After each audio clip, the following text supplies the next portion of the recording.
ഒരു പിടിയവിലുമായി ജന്മങ്ങൾ താണ്ടി ഞാൻ വരികയായി ദ്വാരക തേടി. ഗുരുവായൂർ കണ്ണനെ തേടി. ഒരു പിടിയവിലുമായി ജന്മങ്ങൾ താണ്ടി ഞാൻ വരികയായി ദ്വാരക തേടി. ഗുരുവായൂർ കണ്ണനെ തേടി. അഭിഷേകവേളയാണെങ്കിലും നീയപ്പോൾ അടിയനു വേണ്ടി നട തുറന്നു.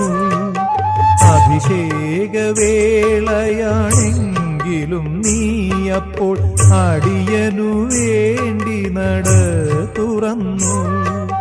1000 മണിയൊച്ചയെതിരേറ്റു എന്നെ